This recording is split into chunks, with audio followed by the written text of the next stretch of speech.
গোটেই সোপাই যে কাপত চাহ খাই আছে সেয়া কাপত চাহ নাছে নহয় মোৰ তেজ খাই আছে এই পাগলা এইটো চাহে হয় চাহ নহয় তেজ বিস্কুটত যে কামোৰ মাৰিছে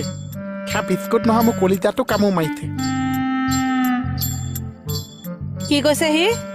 এই চাচোন এই বিস্কুট খাইছো আমি তাৰ কলিজাহে বোলে খাই আছো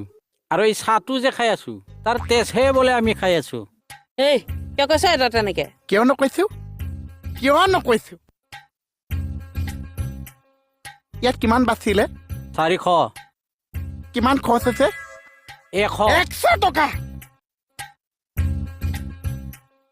100 টকা চাৰিটাই খাই ফিনিছ কৰি দিছ এয়া যে চাহ খাইছ এয়া মোৰ তেজ খাইছ এয়া যে বিস্কুট কামুৰিছ মোৰ কলিজা কামুৰিছ মোৰ মাংস কামুৰিছ এয়া দাঁতৰ মাজত মোৰ মাংস সোমাইছে উলিয়াই খা